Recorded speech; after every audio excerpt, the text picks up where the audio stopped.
Hi everyone, welcome back to the Mandarin Blueprint podcast, episode 147 today.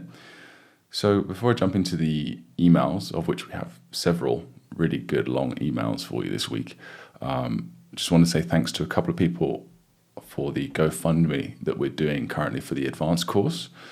There should be a link below if you'd like to donate. Chris Young gave a very generous $1,000 donation a couple of days ago, so thank you so much for that, Chris.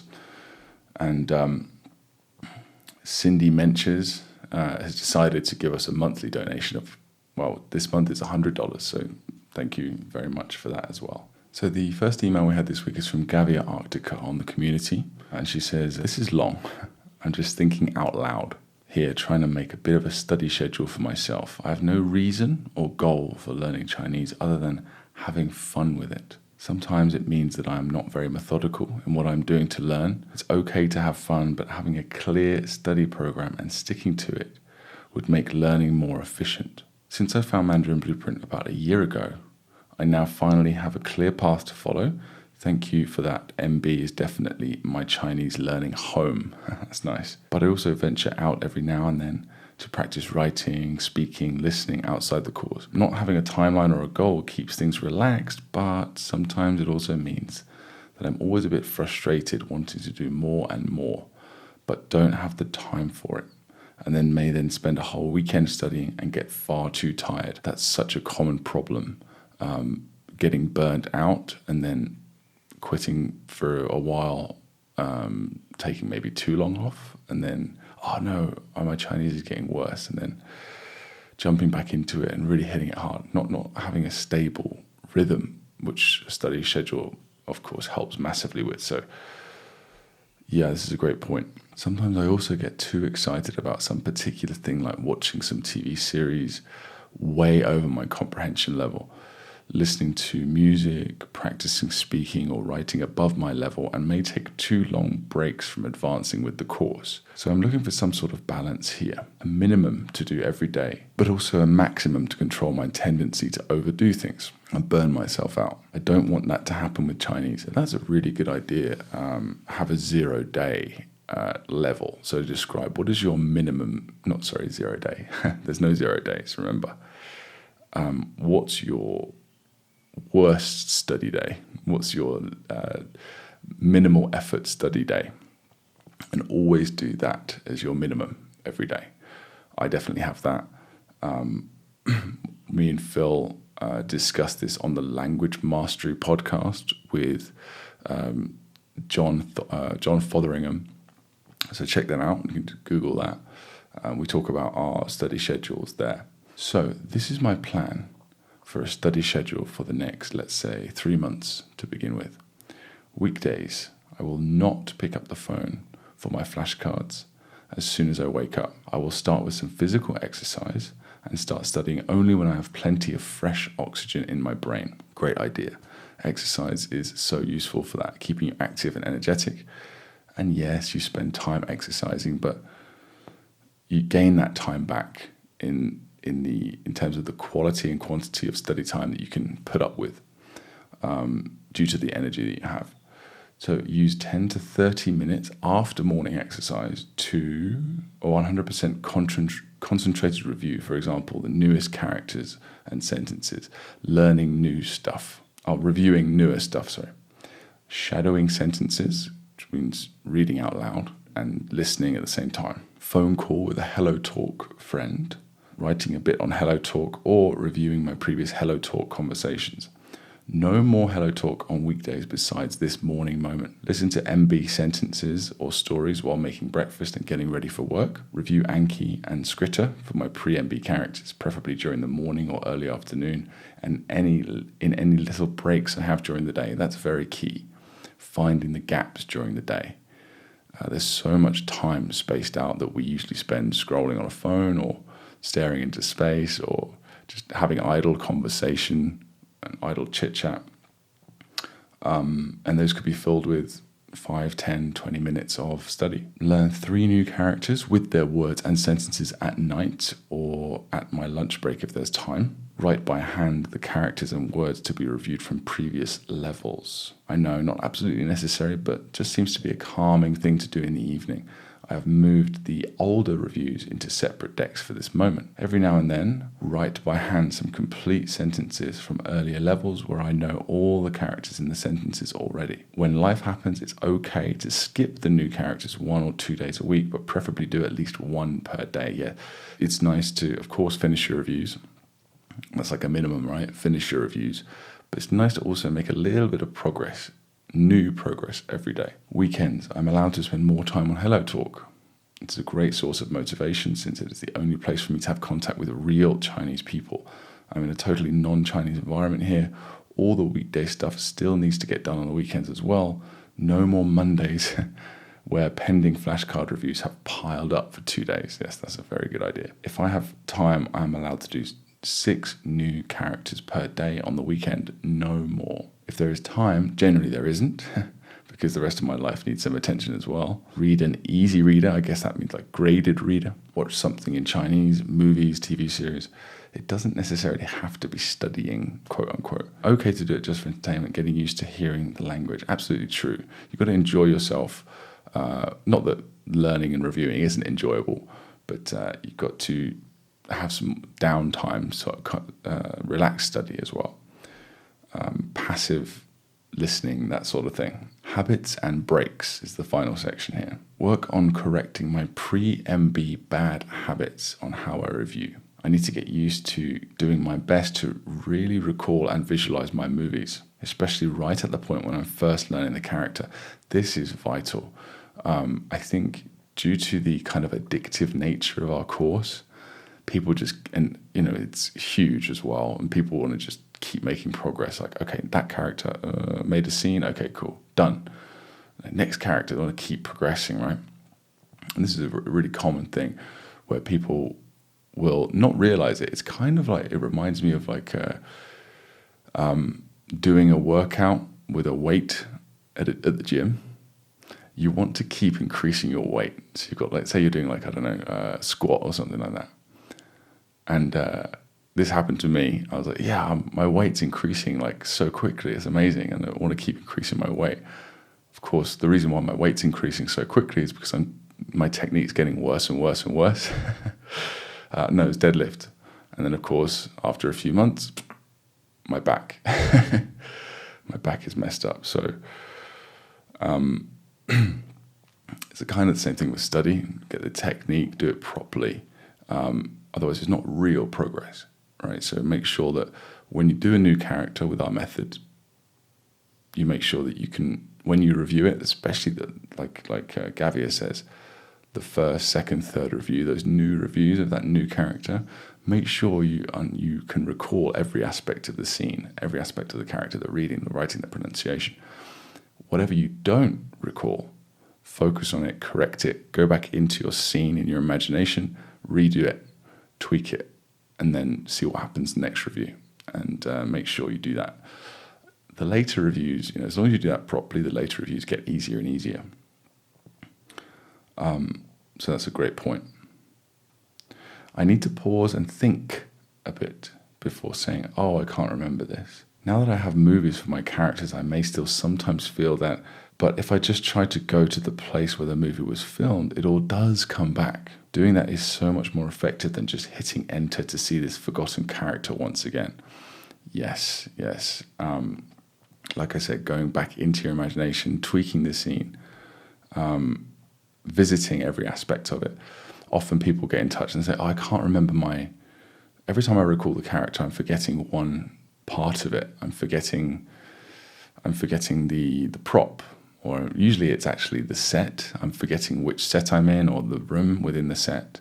Often it's the keyword. Those are probably the two most common issues. I can't seem to remember the keyword. And my answer and Phil's answer is always the same. Go back and focus on that part of it. So if you're not remembering where you are in your mind, make a point of going in there. And you're in your aunt's living room, your auntie's living room. Okay, what is unique about your auntie's living room? What do you remember? Any specific objects? You remember the layout?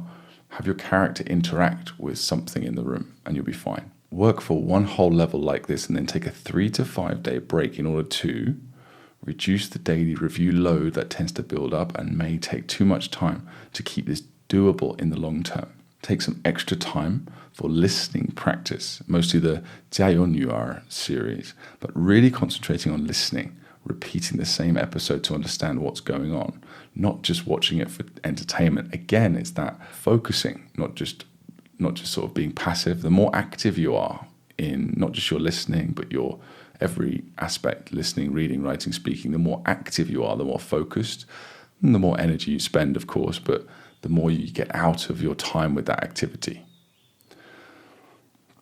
So you just have to balance that out with how much energy you actually have.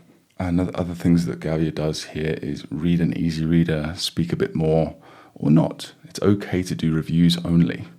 A few days in between levels. Just feel good about my Chinese and proud of having completed one more level. And that's the important thing about setting that minimum in your study schedule, is because you don't feel guilty. And sometimes it's like this vague sense of guilt. It's based on nothing except just a feeling, oh, maybe I'm not really studying enough, maybe I'm not making enough progress. But that goes away if you have a plan, if you have a schedule. Say every day, no matter what, Monday, Sunday, I'm going to do this amount as a minimum. And then if you don't do that, then maybe you can feel bad. But as long as you do that, you're like, okay, I've done my minimum today. And this kind of thing is just a general habit building sort of principle that you can apply to all sorts of habits, exercise, anything. So finally here she says, not a fast pace, but with all of the rest of my life, this is actually quite a lot. And over the long term, it will be a lot more, because it's way more stable, way more consistent. And consistency is key. It's much better than doing like 3 hours, then 0, 0, 0, and then 2 hours, and then 1 hour, and then 3 hours, and then 5 hours, and then 0 for a week. It's way better just to do 30 to 60 minutes every day. Again, just like exercise. But I'll try and adjust as necessary. I do need a program to stick to. Now I have told you all, so I have to do it. Thanks for listening. What does your study program look like? And that's the topic I've chosen for today's podcast. And I think it's all worth if you're on the Mandarin Blueprint Method course, if you have a subscription or you've purchased the course, then I suggest you go to this community post and comment, get involved. And if you don't, that's fine. But just make your study schedule Monday to Sunday. What are you going to do? What's your minimum?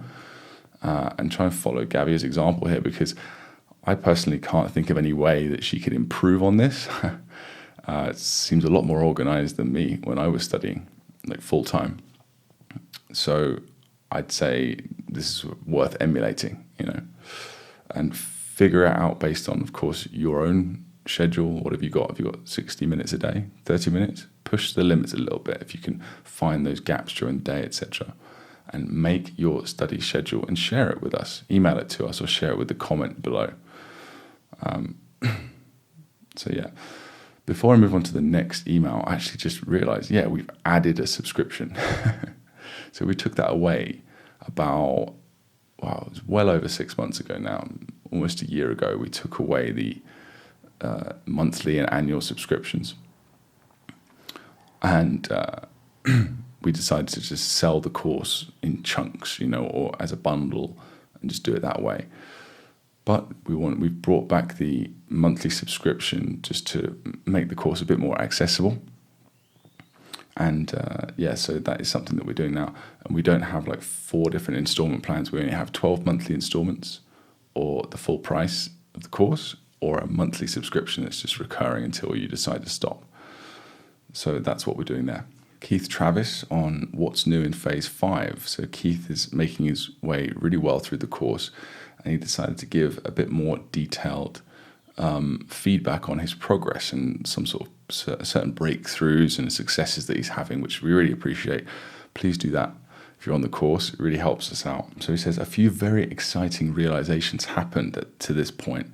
I'll save those for a few moments. Although I'd not emphasized myself yet towards mastering any one of the phase 4 opinions, dialogues, or passages, I did take the time to read and listen to each. So these are the long form pieces of content that get unlocked after level 21. I wrote a few down. I practiced one which I had written with pinyin as notes below each line of the hanzi.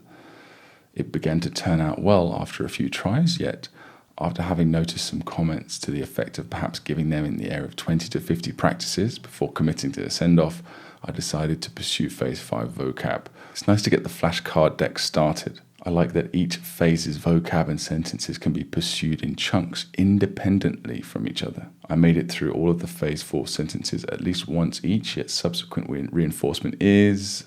I'm lagging a bit some days. Yeah, so that's how we've structured the course. It's a linear program, but you can jump around if you wish to some degree. So you can just learn all the characters and words and then come back and do all the reading and listening that you've unlocked afterwards. That's fine. Or you can just follow it as it's laid out. But the vocab, I was able to use the Phase 5 vocab flashcard deck to initiate and prompt my starting a Hansa movie method scene in a single day. Perhaps through sittings, and no more than 3 hours. This without having looked into the website a single time. However, the following day, today, my retention was surprisingly low, perhaps bordering 50%. But gosh, that's 50% of 106 new characters and about 265 new words total. Today, day 2 of Phase 5, I comfortably wrote out each character from the website into my ever-expanding set of notes. These make for a nice at-a-glance review of entire levels from a single page. I'm so hungry to continue batch processing the intermediate vocab in the coming week or two. It's a bit addictive. My sentences still lag behind in Phase 4 reinforcement a bit, but the flashcards let me add some Phase 5 sentences aside from that, so I can at least stay closer to upon the leading edge of the integrating more recent vocab. Okay, now for the aforementioned exciting realizations. Number 1, I listened to a YouTube video in which a native Chinese host is interviewing a native English speaker who spent 10 years studying Mandarin. There were subtitles in both Hansa and English. The native English speaker was doing most of the talking, and in Mandarin, and he was fairly fast, and yet despite this, I was amazed to see that I recognized well more than 80% of the Hansa, the characters. Entire sentences were coming up 100%. I wasn't able to translate at that speed, but I was able to recognize closer to 95 to 98% of the characters used. Fantastic. Even if these characters or his speech were largely determined by high frequency and simplicity, the sheer fact that I was recognizing that much that quickly relative to a native English speaker with 10 years of practice meant a lot to me. The host's speech likewise turned out in extremely recognizable Hansa, definitely better than 80%, although my aural and visual translation speeds aren't there yet. I can clearly see that I already have tremendous foundation. This is great to hear. And it's completely normal, by the way, for your understanding to be lagging a little bit. Number 2, the emails sent from Mandarin Blueprint after the completion of each level. I had been sort of skimming or skipping most of these in my batch processing. I read through a few of them this evening, starting with the messages capping the completion of levels 35 and 36 at the end of this phase. Since I had written all of the characters and I'm on day 2 of my flashcards, bam! Although the example sentences used to elaborate on the pointers given in the emails are not as complicated as seeming as the flashcard sentences, I was able to read and understand these sentences almost as fast as the English setting up the context for what they were to be elaborating. It shows me the difference between reading practice sentences out of the blue on my flashcards and reading in context with relatively few surprises. These end-of-level grammar or idiom lessons are a fantastic bonus, highly digestible and politely reaffirming. Thank you. It's awesome. Number 3, the Google Translate microphone will consistently and accurately detect and translate the 80% speed levels of the native spoken dialogues, opinions, and so on. I will not pick up much slower than that. If I practice, it is fairly sensitive to ending and translating sound from the microphone with any awkward pauses in my speech attempt. This is fantastic. Obviously, as it consistently and accurately picks up sound from the recordings of native speech, it makes for a relatively good gauge of my own attempts, as well as providing a bit of natural impetus for me to develop a smooth enough cadence to not trigger it to end the recording. This is really interesting. We've had a few people comment about the Google Translate microphone. It's a very nice, cool way of practicing your Chinese speaking when you don't have a partner, because like it said here, it detects things very well, it translates very well, and it detects accurately spoken Mandarin very well. So it's a good gauge. Number 4, dreams and warping of English. Towards the end of our second month of consistent daily practice, a bit of Mandarin language processing is definitely showing up in my dreams as whatever it is that dreams are doing. It is mostly gibberish, yet it is there. I've been noticing that my English has as well become a bit modified as inadvertent emulations of my own still vague coming to grips with Mandarin grammar, both in my speech as well as in writing. In general, I'm doing what I can to be less rigid in pushing for an adamant grip upon every word. That's great. Trying to be a bit more welcoming of accepting understanding or comprehension in whatever form and howsoever it emerges. I am craving a bit of grammar, if I'm honest. When I review the Mandarin Blueprint grammar lessons after the fact of having practiced sentences, we always give the lessons after. That's one of the key things about the way we teach grammar in our course. We teach grammar in the traditional sense, I suppose, but we only do it after you've been exposed to that grammar point at least 10 times. When I review the Mandarin Blueprint grammar lessons after the fact of having practiced sentences and reinforced with flashcards for at least a few days, they do come across as highly digestible hindsight sorts of confirmations of vague emerging mental twitches and intuitions, as do the end of level emails. Still, before too long, I'm just going to cave in and spend a few days beginning an investment towards a purview of the 500 points of grammar and idiom said to be relevant by HSK level through to level 6. That's fine, whatever you enjoy, as long as it's reasonably effective, it has some sort of effect, which that does, And then number 5, nope, perhaps just the previous 4 awesome realizations will do for now. Moving ahead, I expect I'll continue to target writing out all of the remaining material in the form of intermediate vocab and the longer passages from phases 4 to 5. There are 5,720 Mandarin Blueprint practice sentences at the moment. I think there's 7,000 in total. And of course, we're going to increase that number by a lot once we've expanded the course. I'm trying to let that sink in. I'm a bit happily dependent for the time being on the efficacy of the OCLO selection. So OCLO is optimal character learning order. It's our patent pending sequence for the characters that we've chosen, where it unlocks words and sentences in a very specific intuitive order. That's what being referred to here. Finally, a note on literacy in 2 to 3 months, which I believe Keith referred to in a previous comment. Relative to my 3+ hour a day for the previous 2 months, for context taken from online, children usually go to grade 1 at the age of 6 or 7 in China. According to 全日制义务教育语文课程标准, it's basically the standards for the children's academic schooling, something or other. Not a very good translator, to be honest. The character number that children should learn is grade 1 to grade 2, can read 1,600 characters and write 800 characters. Grade 3 to grade 4 can read 2,500 characters and write 2,000 characters. I'm uncertain how, if, or how much difference there is between that standardized ideal and the common reality. However, on the face of things, have I achieved literacy within my sphere of vocabulary? Yes. Mostly little to no caveat. That's just so cool to hear. It's fantastic. Thanks for mentioning that. I can usually correctly visually read sentences directly to my understanding smoothly and without much difficulty, sometimes faster and sometimes much slower than 80% native speed. I cannot, however, pronounce sentences aloud nearly as well as I can mentate their pronunciations in my inner voice. Attempting to speak aloud with the same efficacy as in my inner voice seems to take up more brain power bandwidth than I would have expected. I can, however, shadow pronounce most short to medium length sentences with ease, although this can be with or without actual comprehension depending on the sentence. I'd suggest that I've developed a literacy loosely comparable with a grade 1 7-year-old Chinese student in 2 to 3 months. Not bad. It's not just not bad, it's awesome. I've listened to children reading some graded reading materials on Link. It does not seem like an unreasonable comparison. However, I understand that now I can realistically expect with a similar degree of application across the next 2 months, months 3 and 4 for me, that I will by that time have solidly picked up all of the vocabulary through to the end of the intermediate level and have had 2 solid months of sentence grinding, in addition to whatever level of practice I develop within the 49 passages of the Phase 4 and 8 longer graded reading selections from Phase 5 with the intermediate sections unlocked.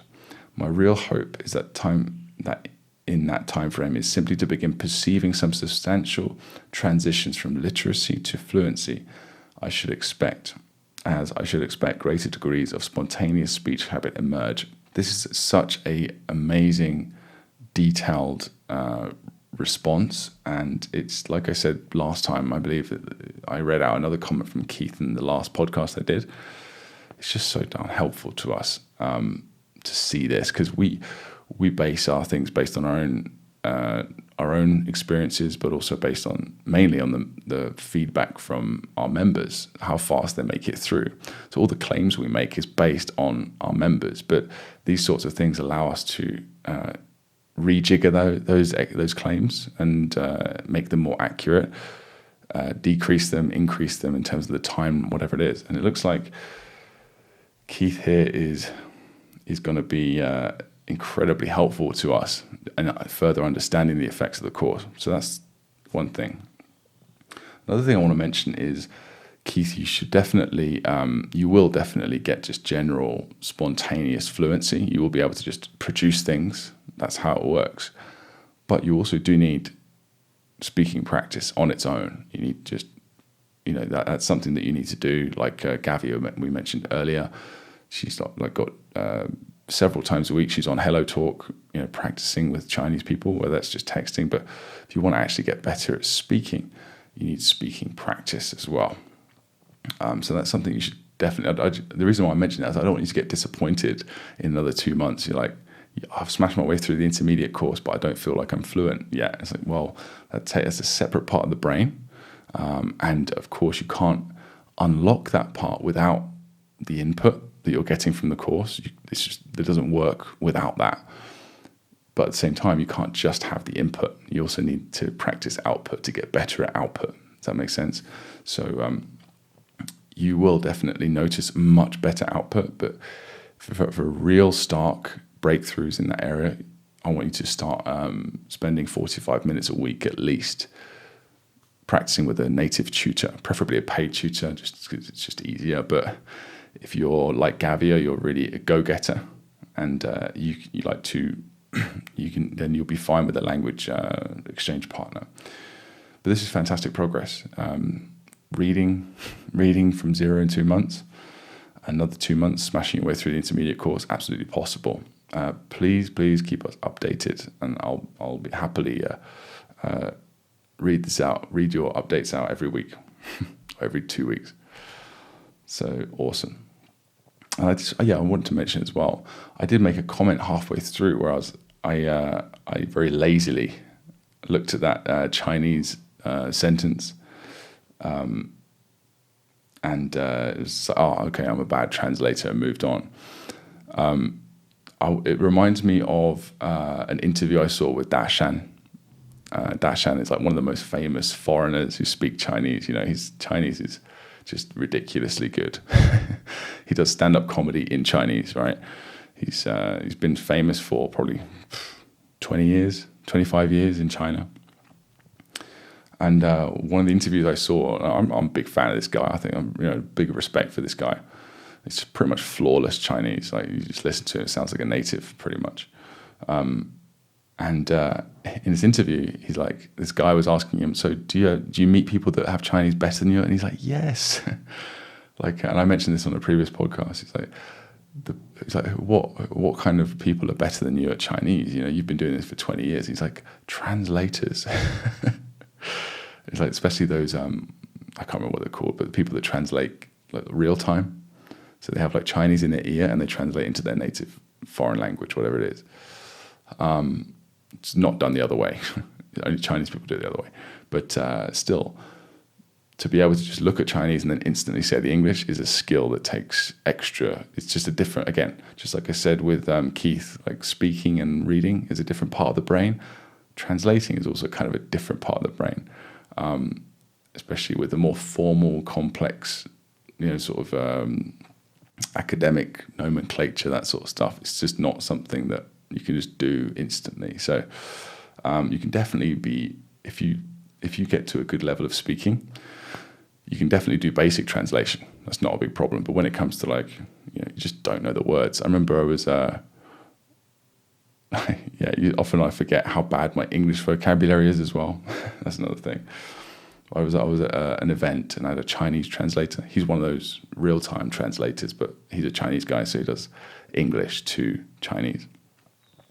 And this was a pretty basic event, nothing too crazy, but he had a whole list of notes, which for words that for me were very, just in my vocabulary, But for him, he was because it was for some sort of a food event, right? So he was writing out, he had a big list of notes for all these specific cheeses and stuff like that. And he spent a lot of time preparing. And that's a very high level guy as well. So anyway, I just thought I'd mention that. So next is Rebecca Weeble on level 57. Rebecca's been with us for ages and she's just finished the intermediate course. So well done, Rebecca. This is awesome. She says, well, I'm done and it's kind of hard to believe. MB's been such a big part of my daily routine for nearly 2 years. I'm going to miss it. I kind of feel like a baby bird jumping out of the nest and hoping my wings will support me. One thing is for sure, this is the best character learning method out there. Thanks, guys. Well, Rebecca, you'll be fine. And of course, we're always here. We're not going anywhere, so you can always contact us if you need advice, just generally what to do next. And of course, we're not done. We'll be expanding the course as soon as we can. And I believe Rebecca has a lifetime access, lifetime membership with us. So she will get the levels as they are released. So as soon as we've got a level ready, we're going to release it to the people that have either given us donated $500 or more to the GoFundMe, or have a lifetime access. And also, I'll also be doing a interview with Rebecca at some point soon, so that should be out. Next one here is from Lynn, level 20 in phase 3 complete. I really appreciate how the phases and levels are set up. It gives you the opportunity to pause once in a while and give yourself a pat on the back for making it this far. Beginning with sentences in phase 3 was so much fun. After being focused on learning words in phase 1 and 2, it took a little while to get my mind out of the literal translation mode. But when the sentences got longer, my word-for-word approach clearly was not very effective. Translating word for word and then trying to rearrange all the words into a sentence, I would more often than not miss some aspect of the intended meaning. But if I just read the whole thing through quickly, it would all make sense somehow. Well, most of the time at least. Before I started this course, I had zero prior experience to learning Mandarin or even being exposed to the language, so I take every sentence that I now understand as a victory. And the ones that still are a bit above my level of comprehension, no big deal. Yes, this is the attitude we're looking for. As this is my first comment here, I also need to say thank you, Luke and Phil, for all the hours and hours spent making such an amazing course.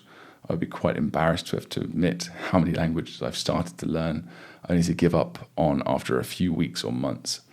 With the Mandarin Blueprint method, however, I have made it this far and I am still having fun. And I have a clear path ahead of me to follow. I always wanted to learn Mandarin, but I thought it would be too hard, so I never even gave it a try until this year. And now, with your method, the goal of fluency doesn't even seem that far-fetched anymore. My mind is blown. Phase 4, here we go. Thank you so much, Lynn, for that. And that just sort of woke me up a bit too. I did an interview I released, I think, a few days ago, a week or maybe a week ago, with Chad, who's also relatively new to the course, been with us for a few months. And one thing I mentioned in that interview was, because he asked, I believe he asked a question, something like, how many brand new people do you get? People brand new to Chinese. And I sort of said, without really thinking about the answer, as I often do, I just sort of said, well, I think because, we're a new company and we're not very high up in Google yet. and things like that. So people tend to discover us later in their journey. But actually, I'm getting more and more messages like this that tell me that people are coming to our website and starting our course who are brand new, they haven't tried anything else before, and they're finding Mandarin Blueprint as the first thing, which is great. And then I decided to look into a quiz that we've been running on our website. I've taken it off for now, but we'll probably put it back on at some point. It's all just generally like, how long will it take you to learn Chinese? Based on your personal answers to these questions. There's 5 questions. And the first question is, how long have you been learning Mandarin? And so far we've had 1,000 people, almost 1,000 people, finish this quiz. And almost half of them, 46.2%, said, I haven't started yet. So half of the people that took the quiz have not even started learning Chinese. And 4.2% of them said 5 years. 6% said 5+ years. And 16% said less than a month. So the vast majority of people are brand new to this language, which is really interesting to find out. So thank you very much, Lynn.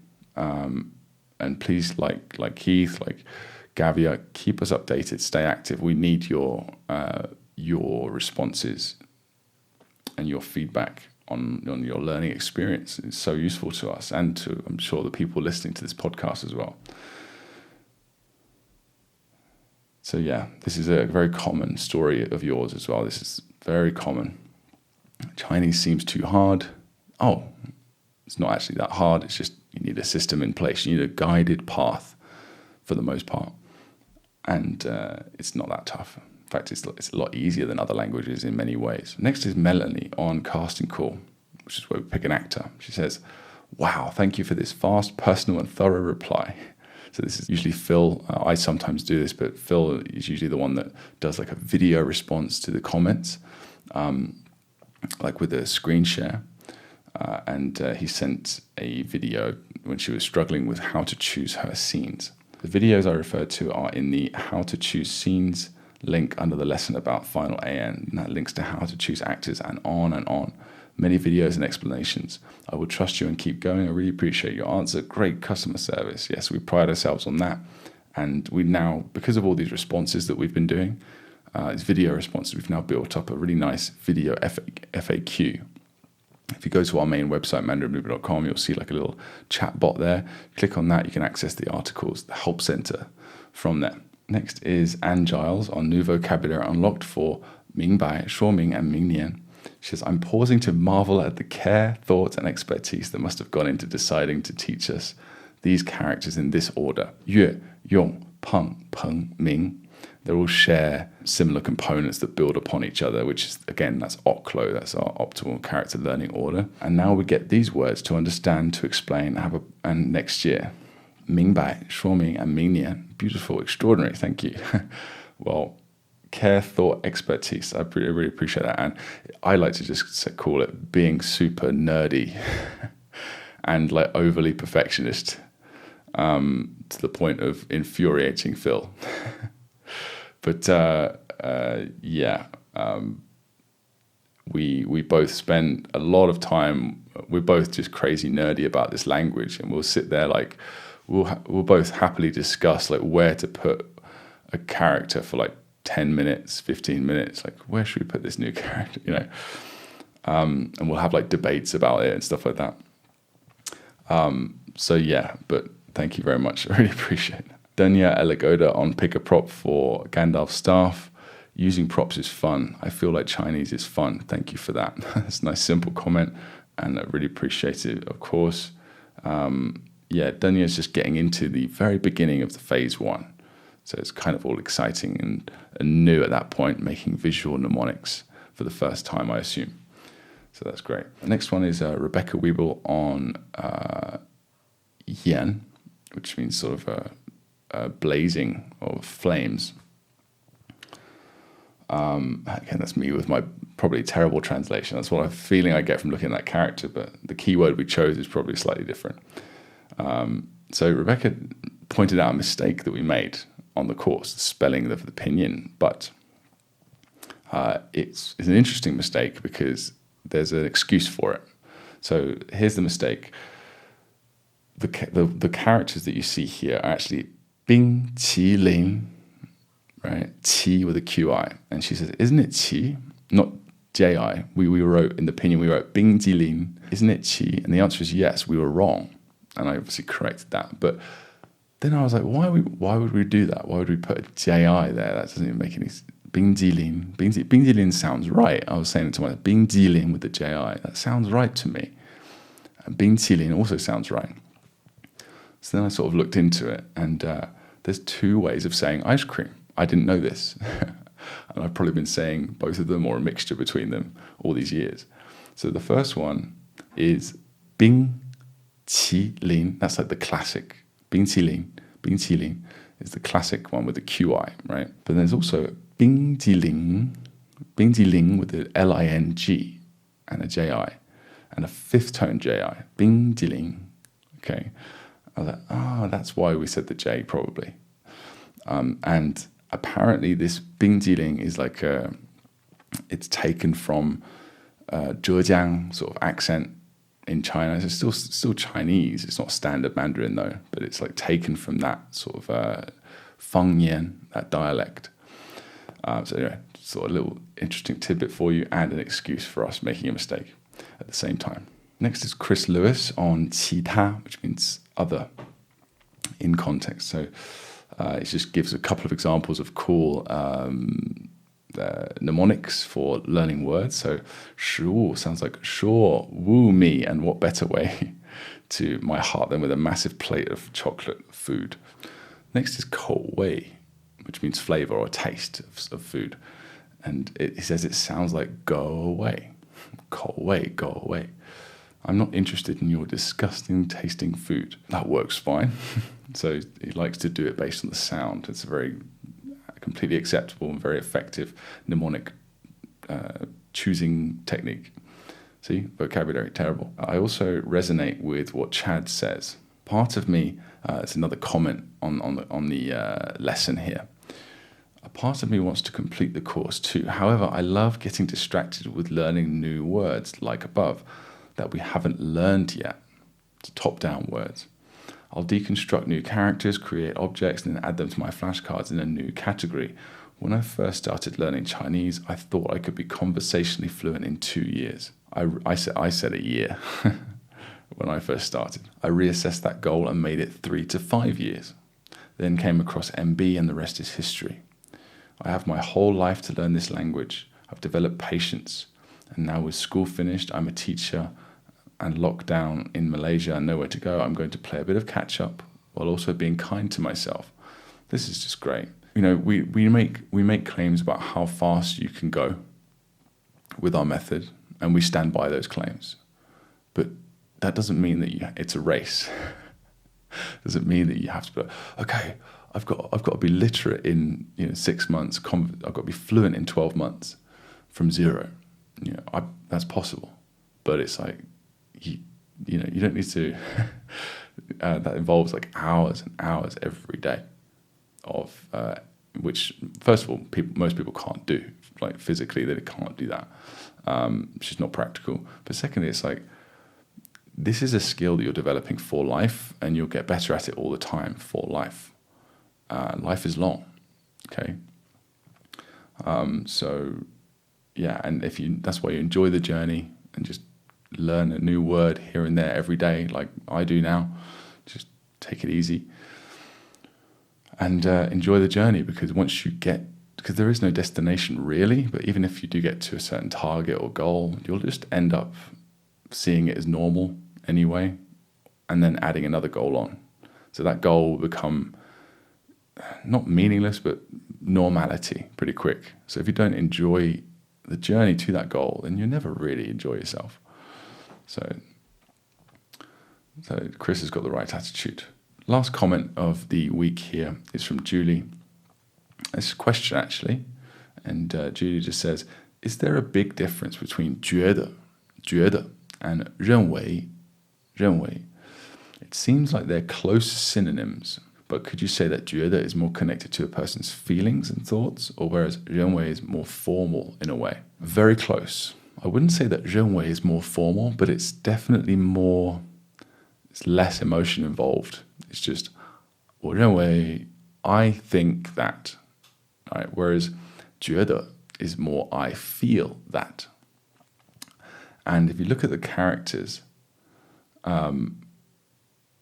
for 觉得 觉 means emotion, feeling, like 直觉 感觉, right? It's like your feelings from your various senses, okay?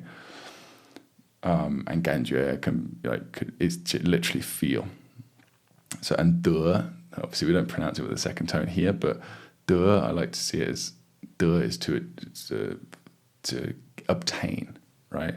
So 觉得 what I'm obtaining from my feelings is, so that's that. And then 认为 ren is just to recognize, so I recognize that. So it doesn't quite connect as well, but it's basically a lot more clerical, a lot more clinical, a lot less based on emotion, more based on calculations, things going on up here. So yeah, your instinct is pretty much spot on there, Julie. The next section of the podcast is vocab living links. So just like we had with Chris earlier, we're going to make some mnemonics here based on suggestions from people. So first, here is Robert's mnemonic for vocab unlocked for 哪个 and 哪儿. And he's doing it for 哪个 in this example. And he says, my mnemonic is that I remember that there is an E, a number one, hidden in the which to change 哪 into 哪一个. 哪一个. 哪一个. See, that's really good. I really like this. So 哪 means which, just the word which. 哪一个is which one, and 哪一个. Okay, so it kind of sounds like each other. 哪一个. So that's a very nice one. Very nice way of doing that. Next is 哪儿, right? The other word in this that's been unlocked here, 哪儿. And as soon as I looked at this, I was like, which son? Again, I look at the characters first. I always like to break down the characters if necessary. Sometimes it's not necessary. Like when the character's like super obvious to the point of being boring, which you'll know by now. You'll have seen many examples of that. 哪儿, so which son? And the meaning of the word is where. So I could just imagine an interaction between two people. Where is my son? Which one? Which son? To just imagine that that interaction. That's enough for me as a mnemonic. I think that would work really well. Next one is Julie Henschel, vocab unlocked for Yao.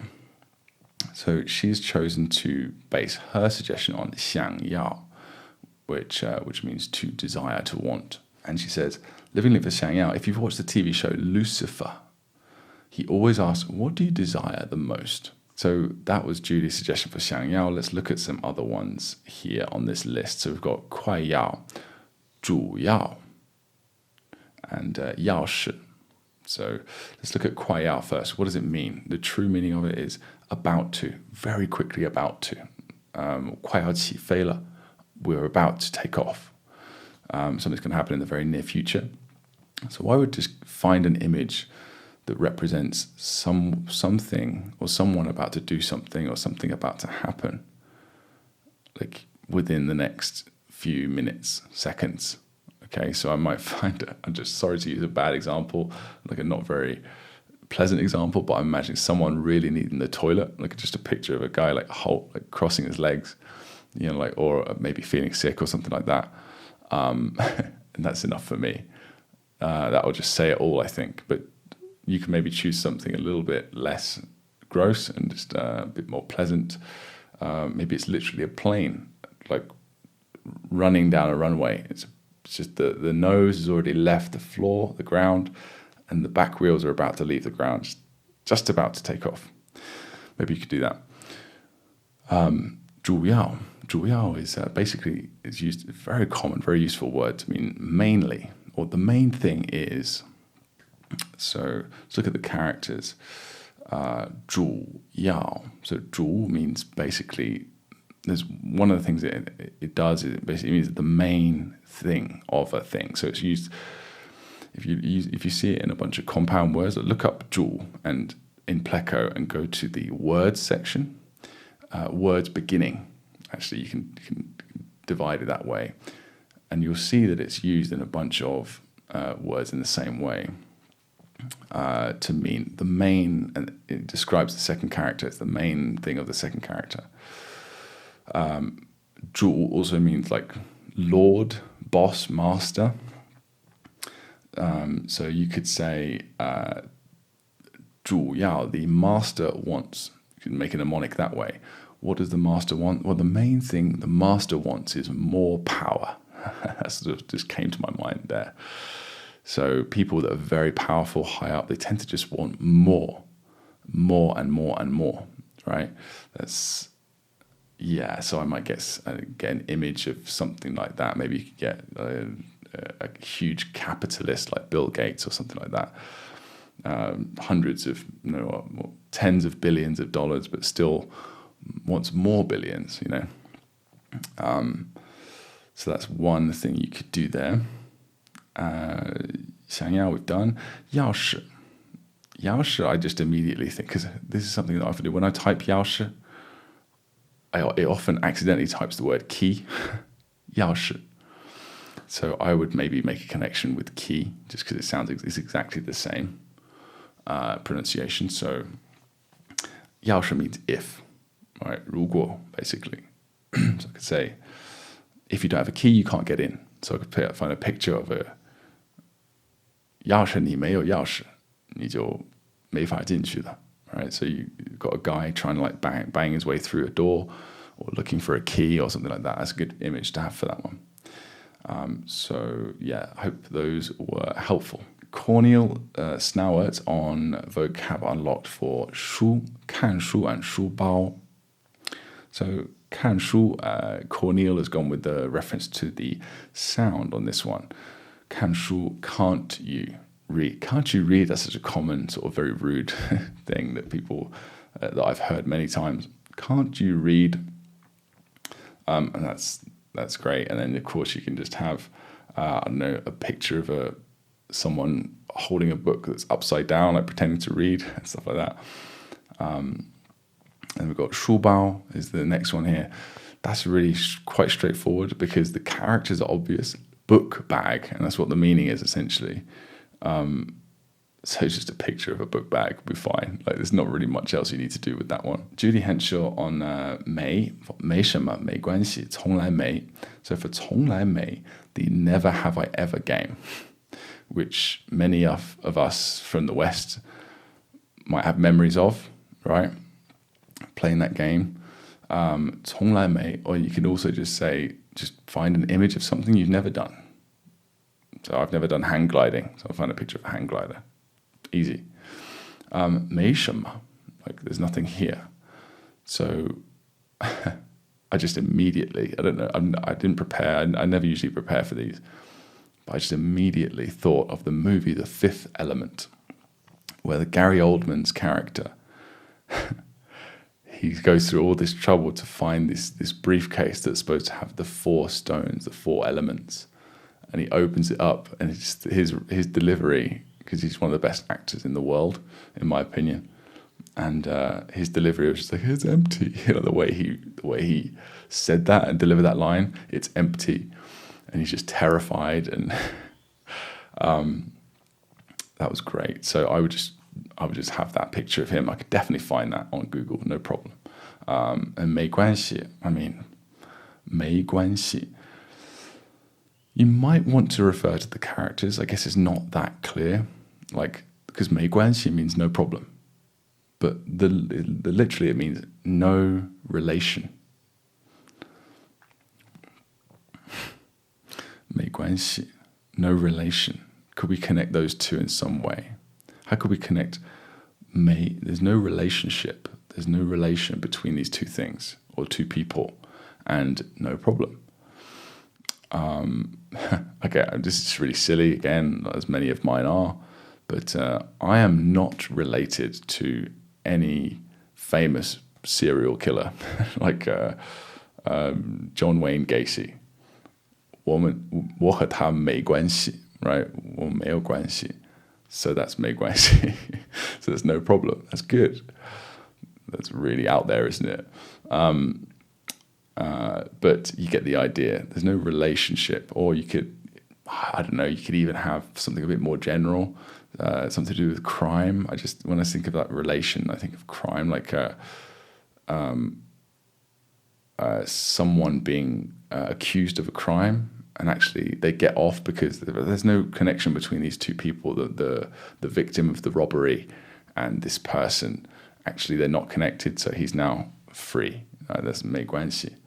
I feel like that's acceptable. I would definitely do that, but maybe you have a different idea. Please share that in the comments below.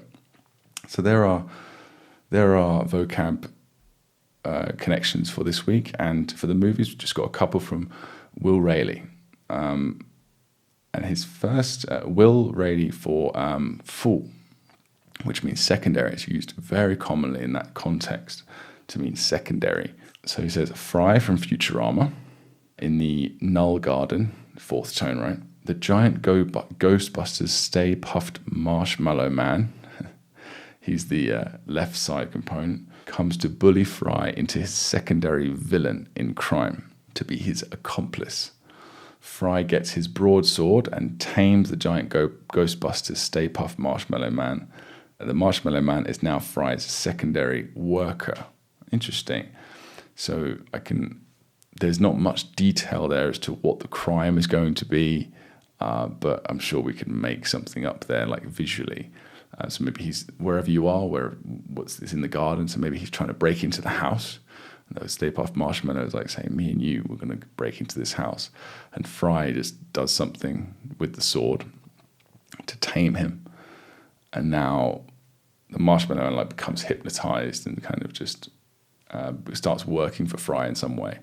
So just adding those little details would be great. But it's a nice little idea there, nice story, especially for a rather abstract meaning. Will Rayleigh on 幅, which means width. So this is, of course, within the same sequence, like one after the other. Width, the distance across something from one side to the other. So Futurama, again, same actor, same location, just different room because a different tone. The Ghostbusters Marshmallow Man, yeah, same Marshmallow Man as well, challenges Fry to measure his width, despite how high he is. South Park's Towelie, Jin, is there with Fry, and Fry at least knows the width of Towelie. Fry stretches Towelie all the way across the width of the Marshmallow Man to measure the width. Poor Towelie can't stop complaining. I got to admit, I was a bit worried when I saw a reference to being high, to how high someone is. And Towelie, I'm glad you didn't go there. Thank you for that. But no, I just did. Oh, darn. We're going to have to cut this out now. All right. Anyway, thank you very much for that, Will. And thank you very much, everyone, for your emails and your messages. They're all just so awesome this week. Well, as usual, thank you again for the GoFundMe people. And yeah, that's about all we've got for this week. I'll see you in a couple of weeks. Bye-bye.